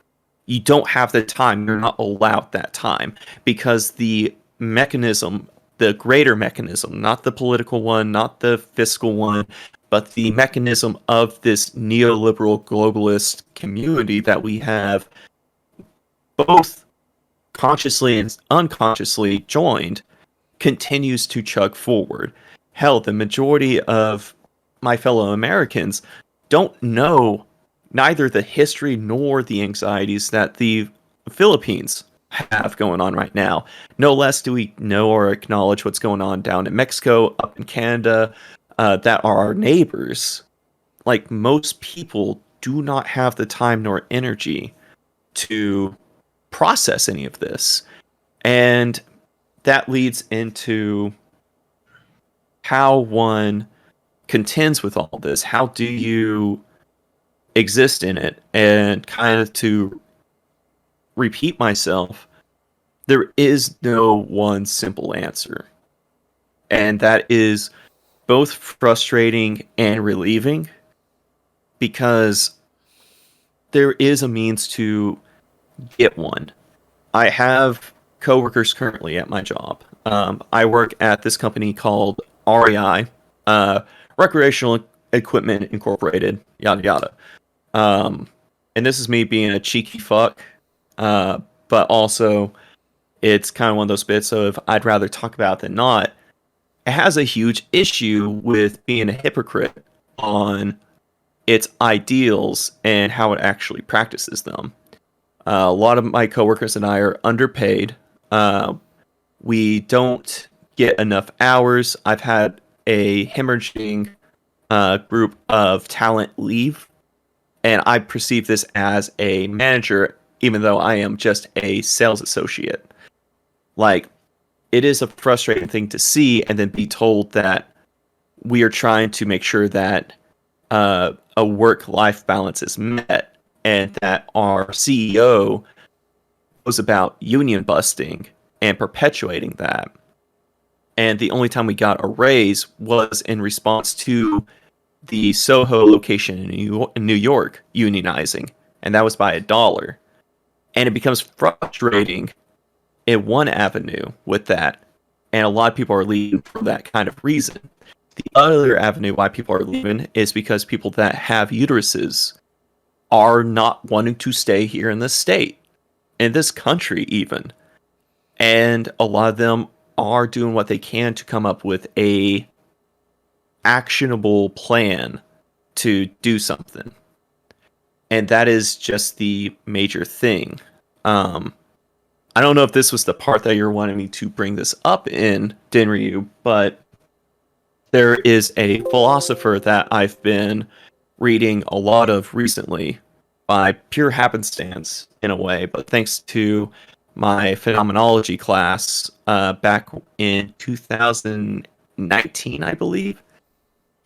His name is Eric Fromm, and his book Escape from Freedom, which was referenced a little bit earlier, has some interesting aspects of like what people typically do whenever you see a rise in like authoritarian groups, but also it has a way of exploring like why some of us come to the decisions we come to. Like, it feels better to have an answer given to us than us to work on it, because having the freedom to do so is sometimes much more stifling. You have so many options ahead of you. You have the ability to do whatever you want, but it might not be the right thing.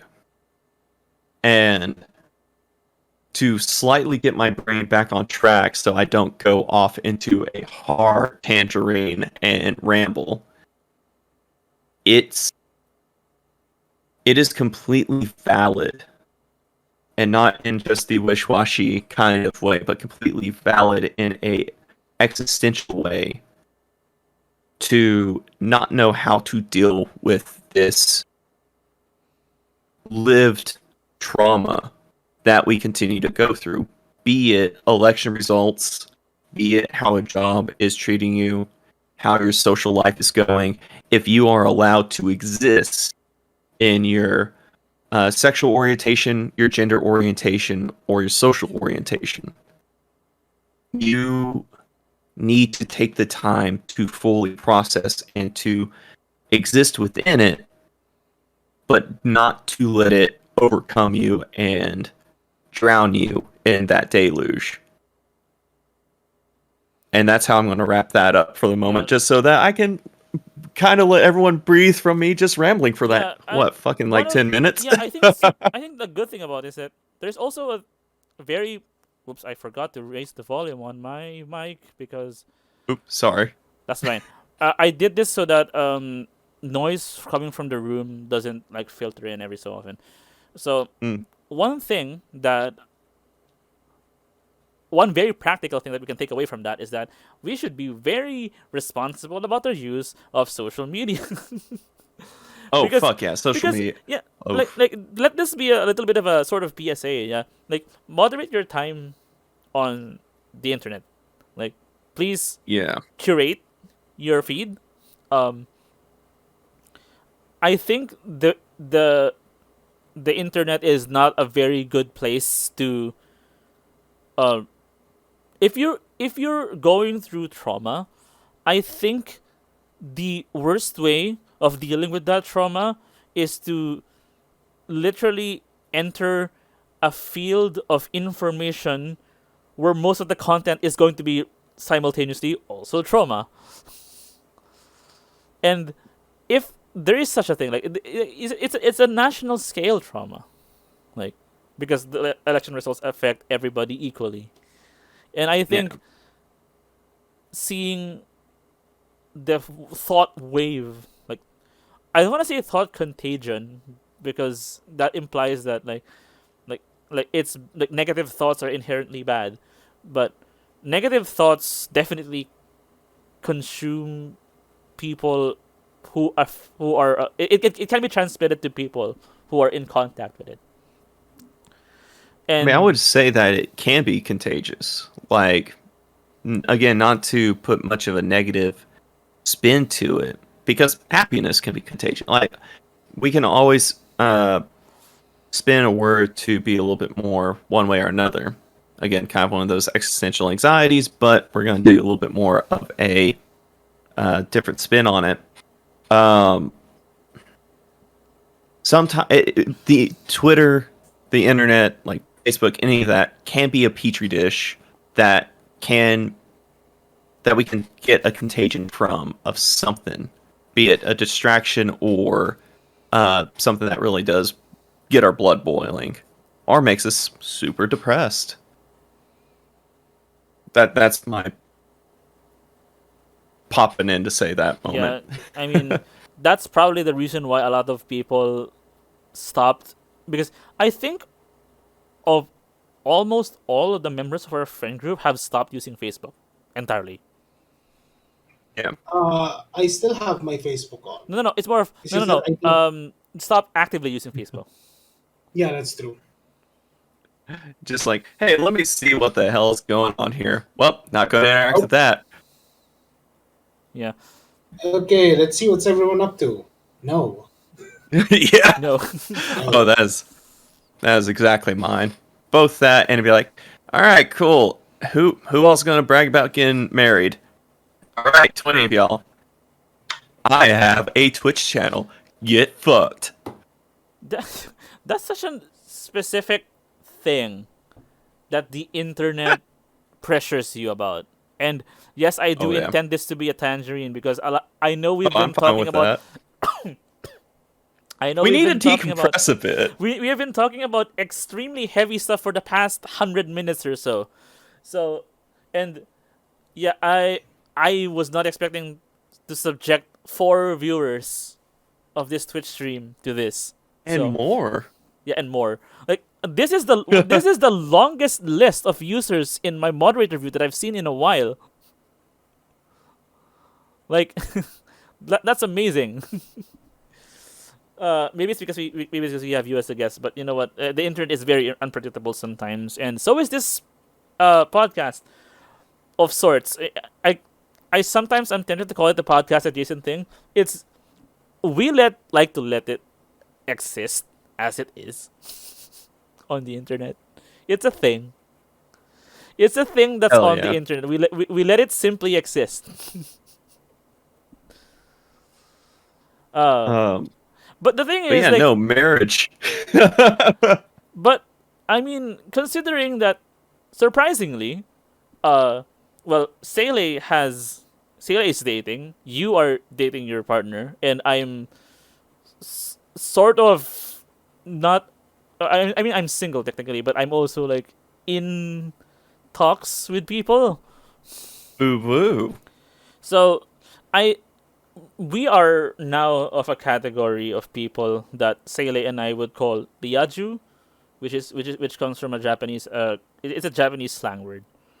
Oh, hell yeah. What's that mean? People who are satisfied with their real life.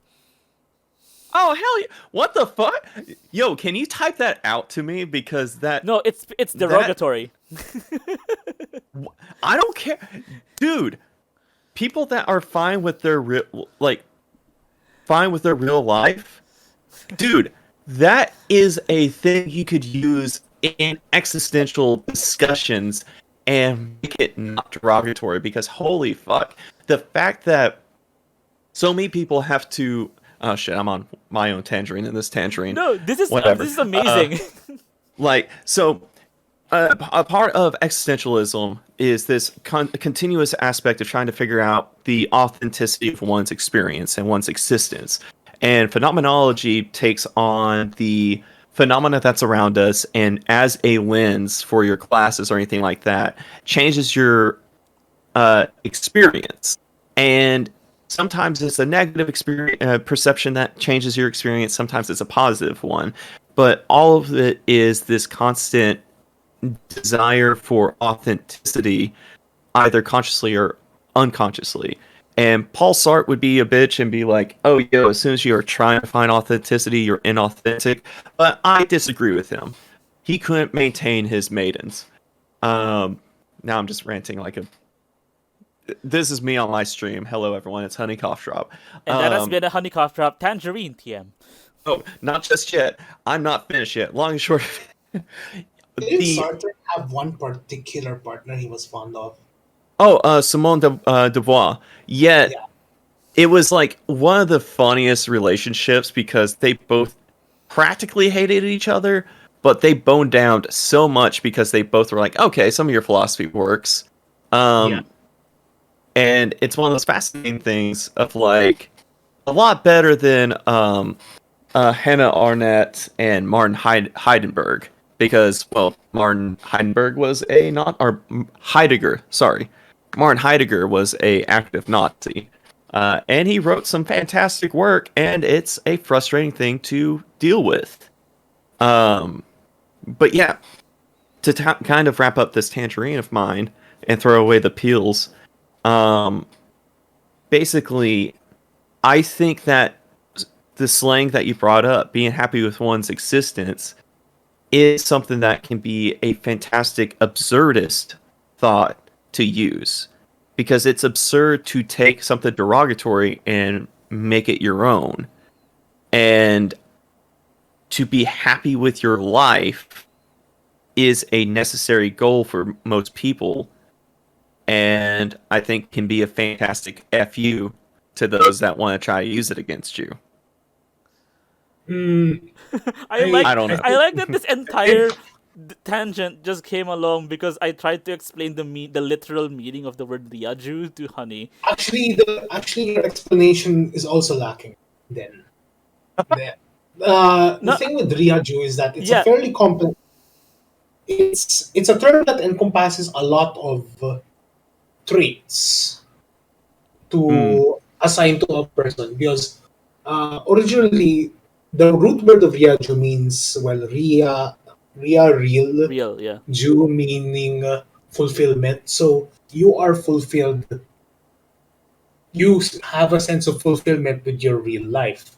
The thing is, it is true that it is commonly used as a derogatory term by people on the internet who see people, quote unquote, enjoying themselves in real life on a surface level. So, like, if you have a lonely person on the internet under his mother's basement, for example, and then they see a picture of like a lovey-dovey couple, well, it's usually just lovey-dovey couples. That's usually how they. Yeah. It's literally mostly that. And that's usually how they frame it. Incels. Yeah, basically, that's what incels call people who are not incels. Oh, godly. Yeah, oh, my fucking god. You know what? I still like where that comes from, but I'm also now having my realization of like, oh, I can't be another white person that uses a Japanese word to describe things. That's a very specific part of Japanese internet culture that we just happen to have because we grew up in it. Because Seele specifically, because he was exposed to a lot of Japanese-speaking people who talk about visual novels back then. So that's what. I basically spent a lot of my childhood in Japanese media to the point where it's my main point of reference. Oh hell yeah!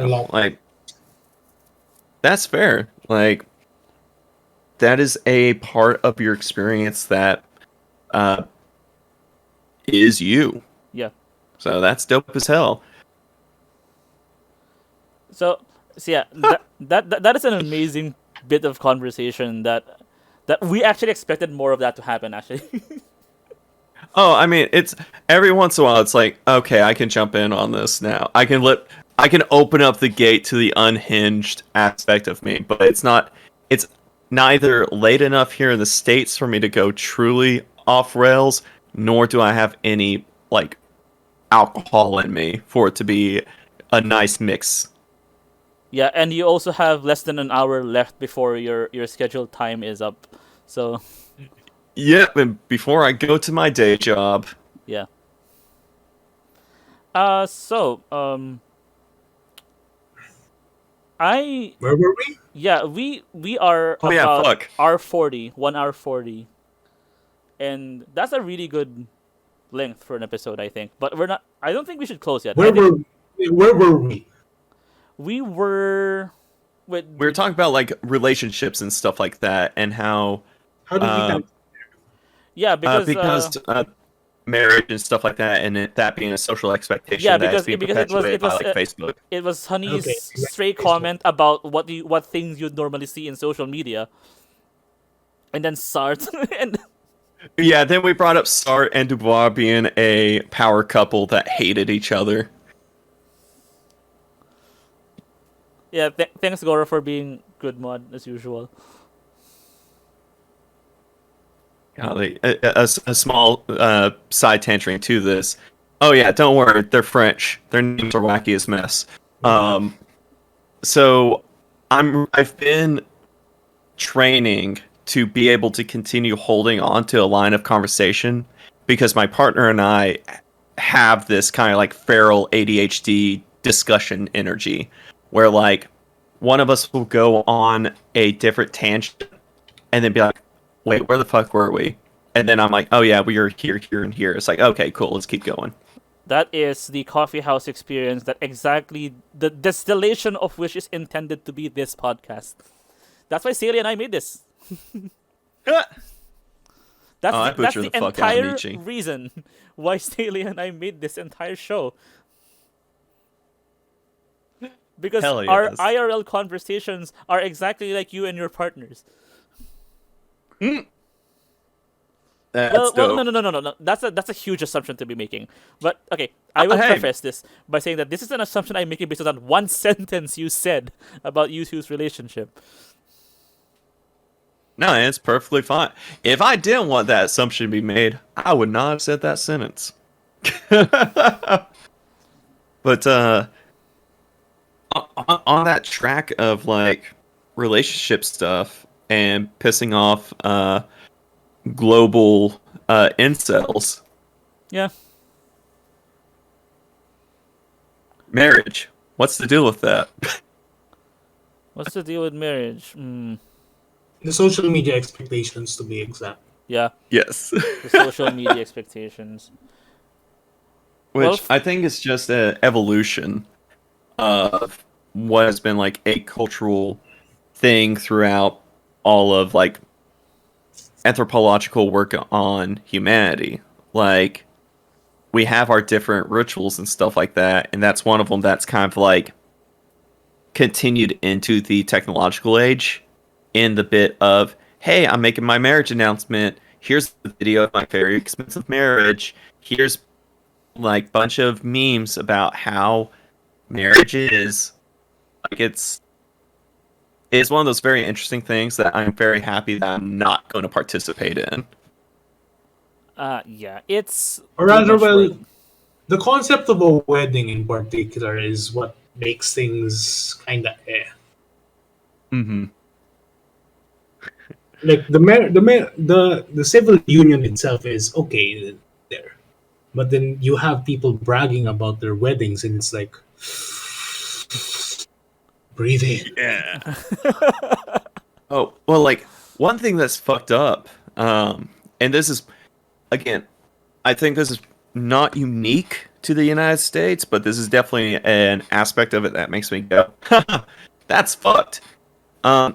If a person has a disability and is getting funding from the government for like disability checks and stuff like that, okay. As soon as they get married, they lose that. Oh no! They lose all assistance. Wait, what? So you see a lot, like they lose any assistance that they were getting for the disability because A, that takes away their ability to be autonomous. And also the government is a piece of shit that doesn't want to help anyone. But yeah, that's like my partner and I have had discussions, and although they're not getting any kind of disability checks and stuff like that, like they do have this disability called PKU, if I'm correct in that. I always kind of goof it up. Yeah, you know of it, where like the protein, like there's a certain protein that can't be broken down in the body, so it becomes basically this toxic sludge in the brain. Yeah, it does. Yeah, that's what my partner has. So technically, if we were to get married and they were getting assistance for it, they would lose all assistance for that. That's so messed up when you say that like that, because here in this country, disability benefits are individual, so you get assigned a card, and then that whoever owns that card basically gets entitled to disability benefits as long as the government recognizes that.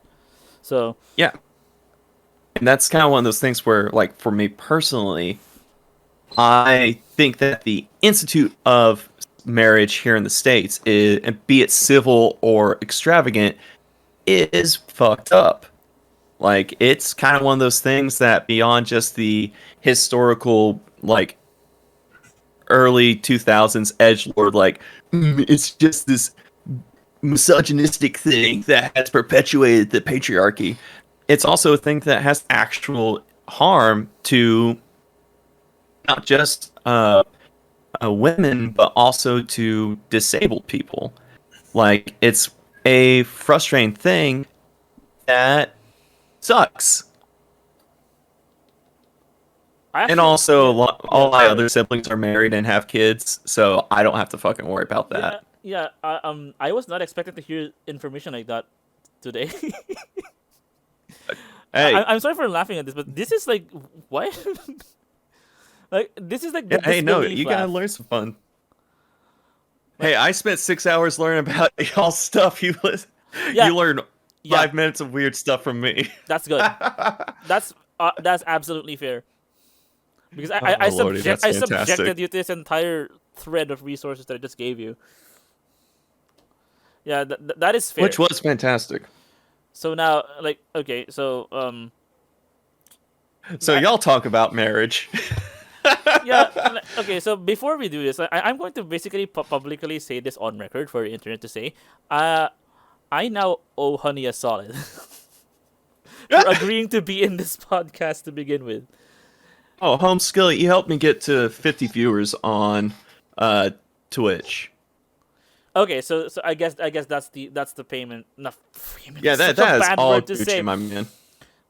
We are internet Skillet, friends. You two are letting me do something that is like partial dream, is to randomly talk on the internet in podcast form. Like, I have by no means any qualms or expectations of being like given like a debt paid kind of thing. Okay, like, so okay. Ain't no worries. On record. Yeah, on record. On record. Okay. So, well, let's talk about marriage. Because Seele and I have seriously no possible plans of getting married soon because of IRL reasons similar to yours, but not necessarily like health related, but also like mostly finance. Yeah. Because it is expensive to get. Well, for one, it is expensive to get married here, like as in like a wedding. But also, we both have. It's not that expensive though. Yeah, civil union is not expensive. Just the certificate itself is not expensive. And also, we have some extenuating life circumstances that we cannot disclose on stream due to their extremely personal nature. So yeah, I'm not gonna fucking try to be like, oh, give the gossip. No, fuck that. Y'all are right to your own privacy in that regard. Yeah, especially because well, I was about to say something. And I was like, no. Circumstances. No. Yeah, because of circumstances. Continue forward. Disclose anything. Speaking as a pretend lawyer in my own heart. Circumstance. That's it.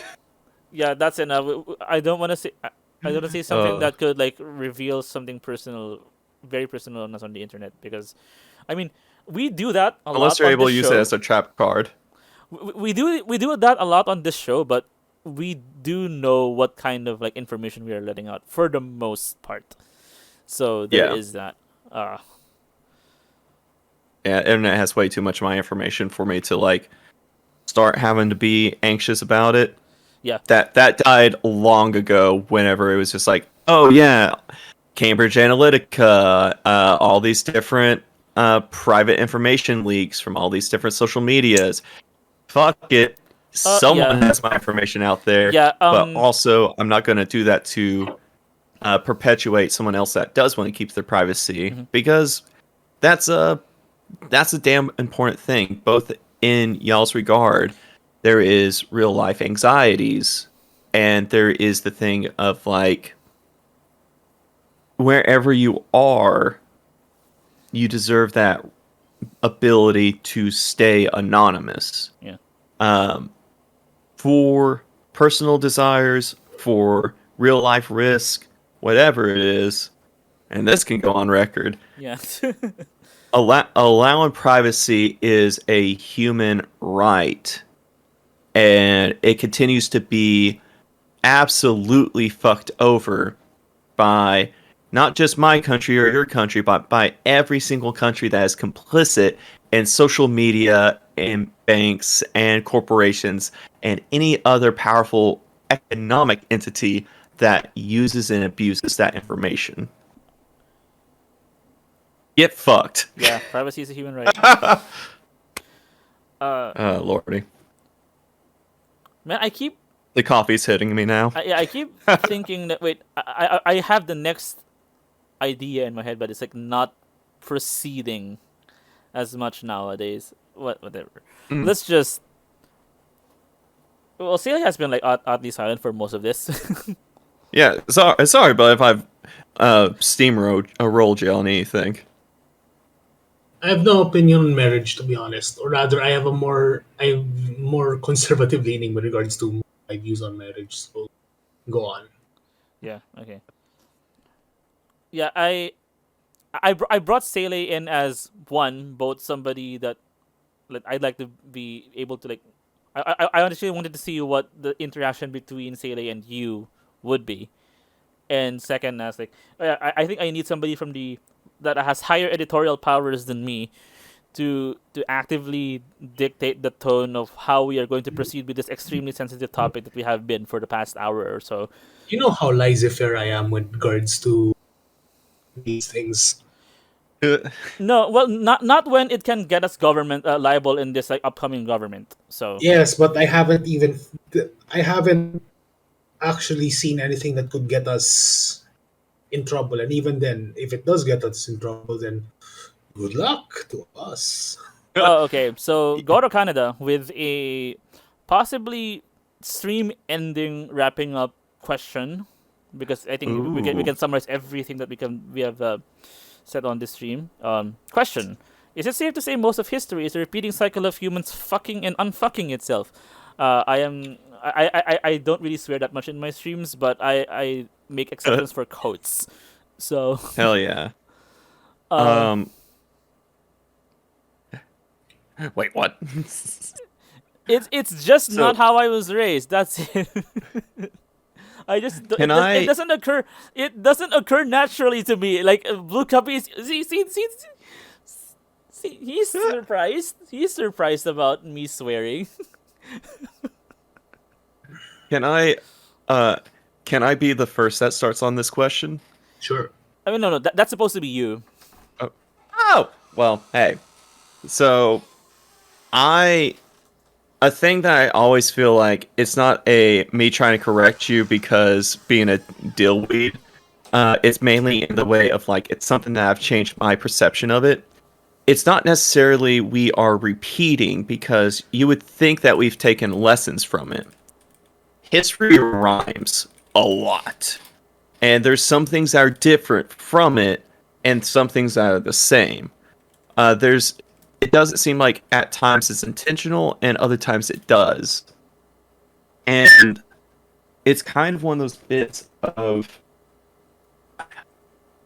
I think that this is going to be a part of our nature in a way, something that we don't want to acknowledge at times, is that we will always have these cycles that occur.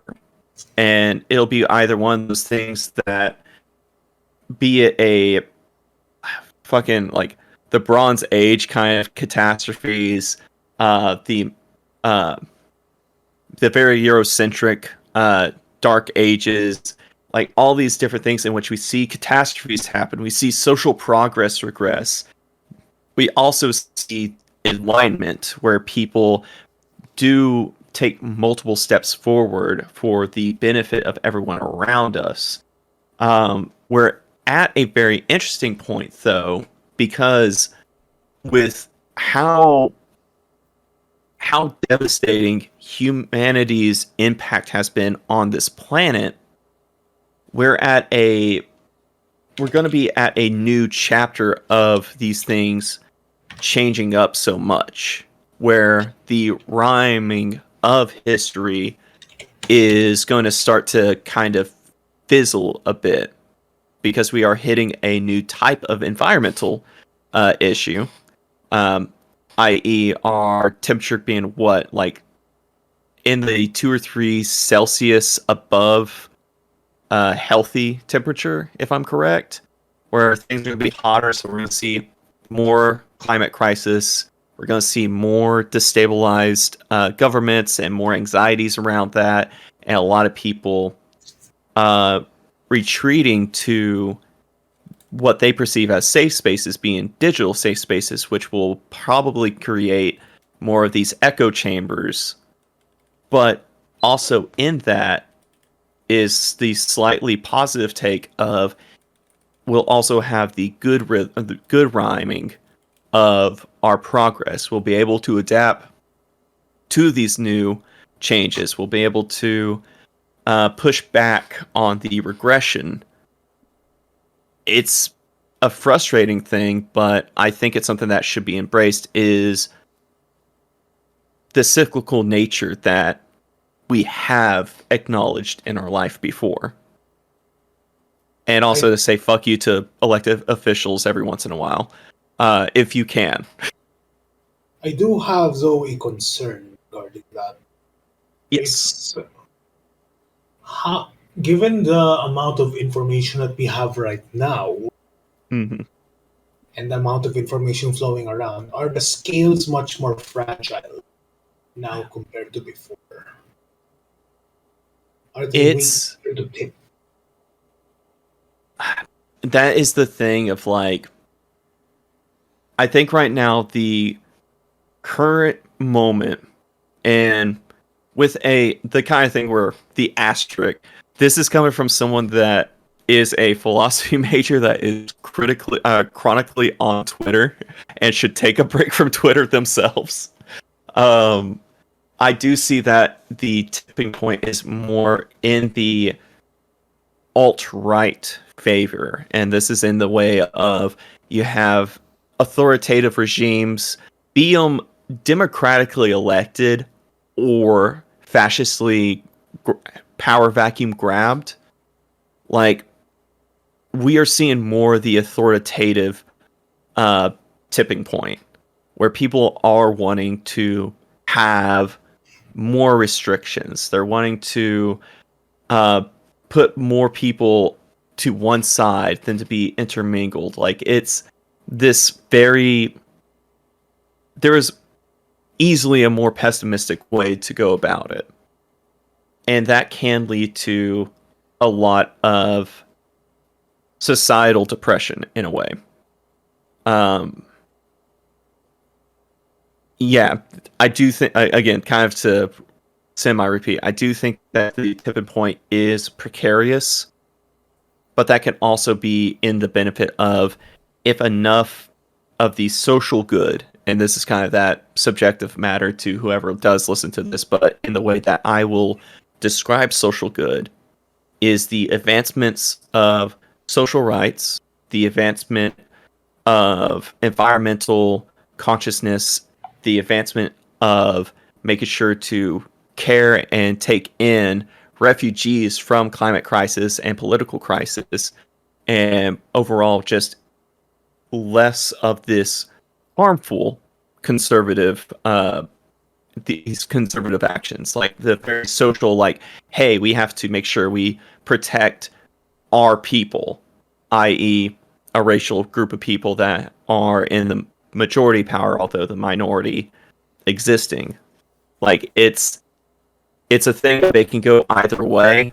It just looks right now the alt-right perspectives have a lot more weight behind them, and that needs to change.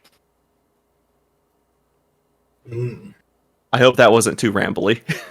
And to Yeah, that was a pretty good answer. Yeah.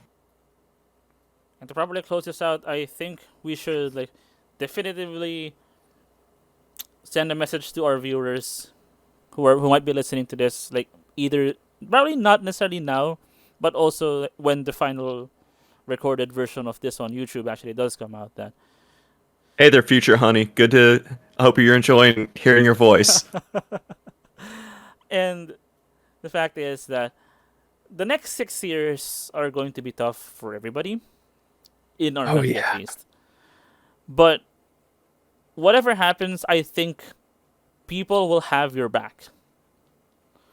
And I'd like to really just leave with a message of not really just like, it's not like poorly placed optimism that things are gonna get better. Like I can't promise that to anybody watching this in the future that things actually did get better. In fact, I may have already jinxed the future by saying something like that. For me, I just say that I'm always going to assume that things are not gonna get better, but that doesn't mean I'm not gonna stop trying. Yeah. And Throw fist at nihilism. no, That's what I say. well, I think nihilism comes in phases. The nihilism, the first part where you think like, oh, nothing matters, and then, oh, nothing matters.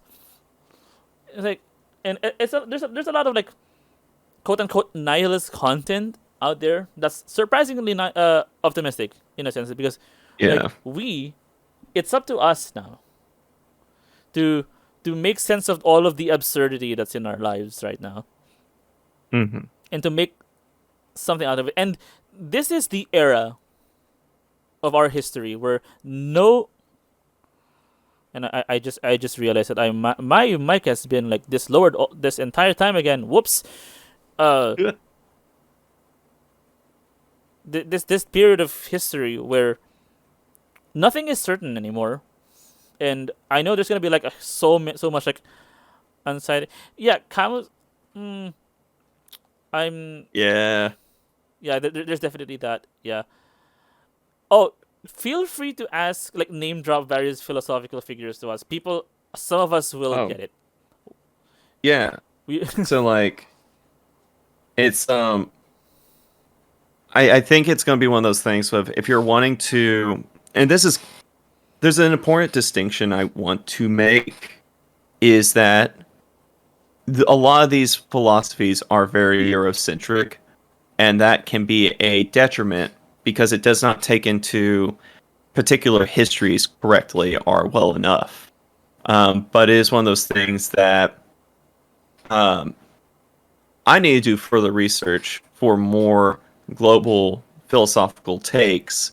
But if you're looking, if you are looking for things on authoritarianism, of how that can manifest, again, Eric Fromm is a fascinating source right now.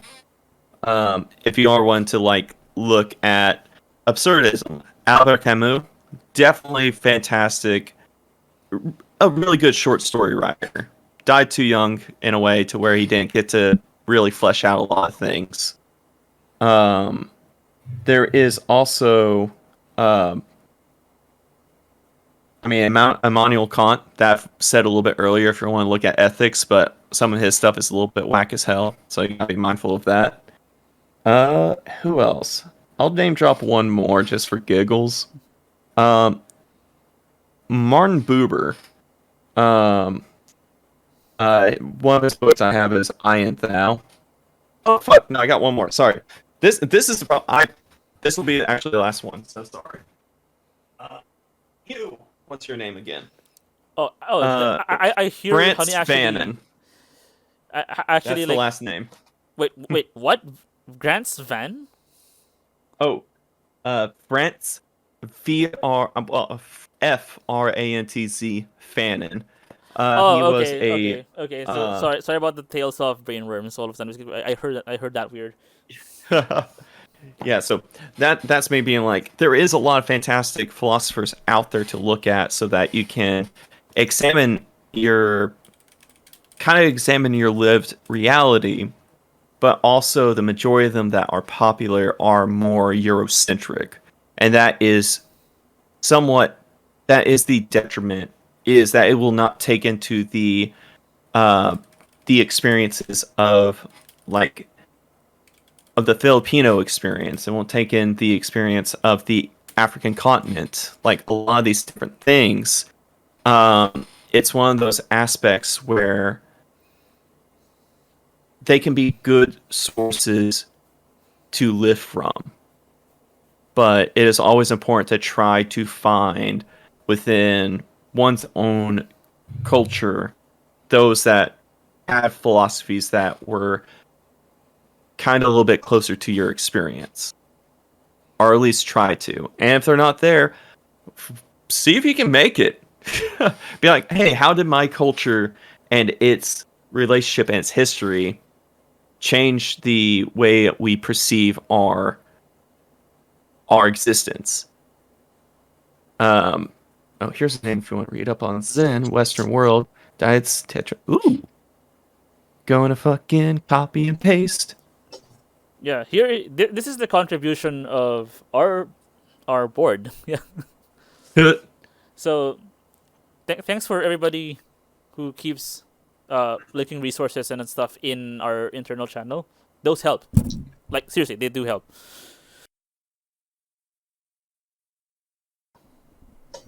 Oh, wait, hold on. I thought the OBS froze for a second. We are good. Okay.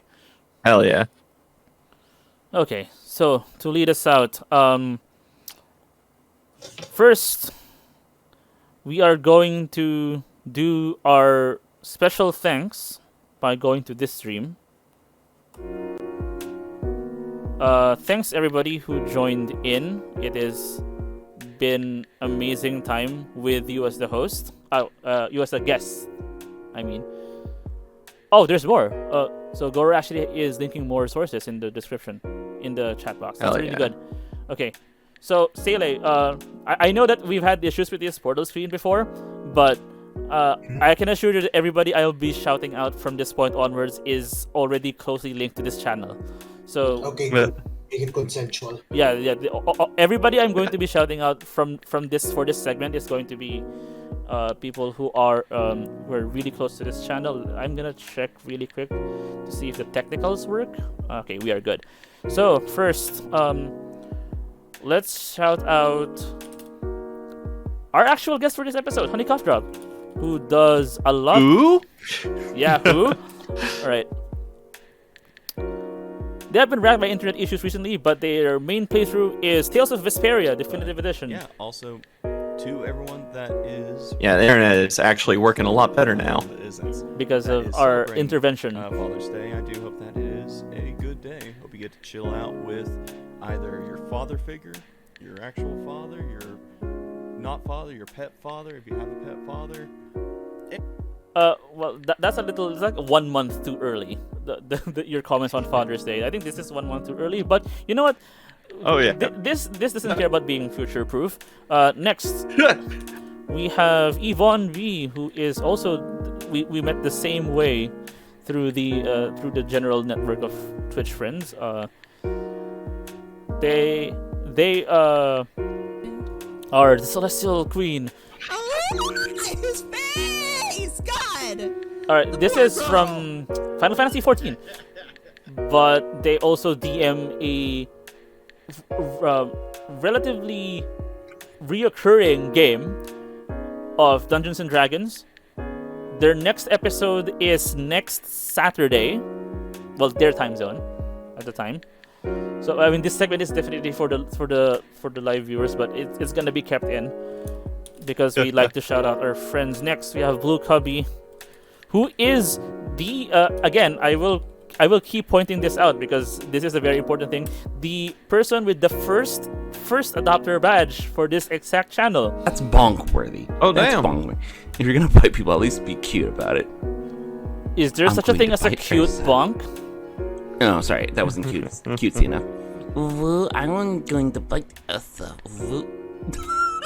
hurt. Oh god. Is there such a thing as a cute bonk? Would you? Well, you can bonk somebody with an uwu voice, and then that's pretty much it. Okay. Next, we have somebody who is actually actively streaming right now. 8-bit Rosito. Oh yeah. They are actually live right now. They're playing Boyfriend Dungeon. Became a bull? Ooh, good game. That's bullshit. But this is from Cuphead, this clip. Okay. And then lastly, we are going to move to our arcade room so that I can properly do this shout out. We are also grateful for the contributions of our resident mod and newest member of Team 8 Dimension, Goro Kaneda. Wait, not this one, not this command. Because I have 2 commands for Goro. Yeah, man, is a Jago PH. Oh, this is member of the this is like Exosia group. okay. So this is Goro doing yes, shoutouts that's- to somebody. So Okay. we're doing another It Inception says moment. here Rainbow Six, but what I'm seeing is like Truck Simulator. Shout out for shout out Yeah. sake. So it's basically I'm shouting Goro and Goro's clip is being played, and Goro's clip is actually him shouting out somebody else. So this is the Nice. second time this has happened on this channel where something has like a recursive effect on it. And Goro mostly streams on YouTube nowadays, so here is the command for that specifically. You can check out Goro Kanda's YouTube channel for future streams coming from that channel. And that's about it for shoutouts. Let's go back to this screen really quick because we're not necessarily over. I'd like to lead us out because, Hunny, you have a specific outro that you use for your streams, and I think I'd like to close off the stream using that. Are you sure about that? Oh, maybe should Hell we yeah. should we explain what the context is first or not? Nope. So, as Magilou from Magilou's Menagerie would say, MAGICKAZAM, and thank y'all so much for having me on your awesome podcast, and I hope to hear more from y'all. Thank you so much for having me. Yeah, thank you for being such an amazing guest and like staying through all of the weird technical stuff that happened before we properly started. All right, Seele, any last words for the stream? Keep at it. Yeah, let's Yeah. keep at it. Yeah, let's keep at it. Yeah, we are going to need all of this energy in the days coming forward, and You need the energy, but you also need the rest. yeah. Oh yeah. Always get rest. Yeah. Take an eye break. Take a social media break whenever necessary. Use internet and other blue light emitting devices responsibly. Responsibly, go out, hug a dog, or hug a cat. Unclench your jaw. Unclench your jaw. Okay. Go see a doctor if you can. If you can. Oh, hell yeah. There's a list of things that you should do, and the important thing is make sure you are doing it for yourself that works out. Yeah. And spitefully keep going forward. We got this. Yep. Be one with the universe, embrace the void, lols. Wah, wah, wah, wah, wah. Oh, W is lol in Japanese. Oh, that's dope as hell. Yep. It's a I single keep. letter. It's a single letter. Oh, nice. So 5 W's like that is like 5 lols. And it's Hell yeah. basically a lamao. Huh. I dig that. Yeah, it's basically the first letter of the word that means laugh. Laugh. Uh, Just like how Brazilians go like ha ha ha ha ha, or Or how Koreans go yeah, KKKKK. Mexicans. Yeah, yeah, Or how the Thai people would type fives. yeah. Uh, Well, the thing is, in American online parlance, "lol" is the most terse way you could express it. yeah. wait, really? I've just gone back to typing out haha. Why is lol cursed? Fascist. I see. That's me with the crying laughing I'm emoji. kidding. No, seriously. That's why. Okay, so this is omake talk. This is unexpected omake talk. But so I'm going to be putting this after like the end screen bit. But The Um, prologue. yeah, the epilogue because Or epilogue, yeah, thank you. because I actually have the crying laughing emoji in my list of blocked words in my Twitter. Oh no.